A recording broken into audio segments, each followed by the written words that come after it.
आई बाबांनो, तुमचे बाळ रोज संध्याकाळी रडतं का? दूध पाजलं, झोपवलं, घेऊन फिरवलं तरीही शांत होत नाहीये ना? असे बरेच बाळांसोबत होतो. यालाच इन्फंटाईल कॉलिक असे म्हटले जाते. हे अगदी सामान्य आहे. नमस्कार, मी डॉक्टर निकिता गडाखतरले, MD, बालरोग तज्ञ. या इन्फंटाईल कॉलिक बद्दलच आज मी तुमच्याशी बोलणार आहे. इन्फंटाईल कॉलिक का होते आणि त्यासाठी काय केलं पाहिजे याबद्दल आज आपण चर्चा करूयात. हे आजार नाही, फक्त एक टप्पा आहे.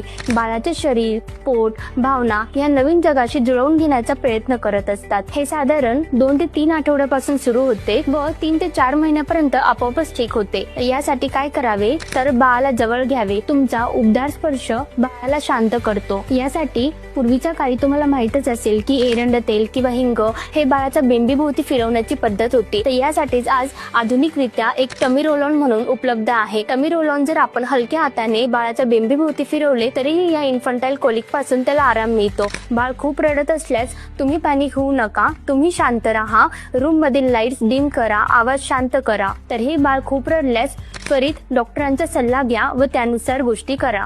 साई आनंद बालरुग्णालयात बाळाच्या या पहिल्या टप्प्यामध्ये आम्ही प्रत्येक पालकाबरोबर आहोत, तुमच्या बाळाच्या आनंदासाठी, संरक्षणासाठी आणि आरोग्यासाठी. साई आनंद बालरुग्णालय, कारण प्रत्येक छोटा रडका क्षण प्रेमाने सांभाळला पाहिजे.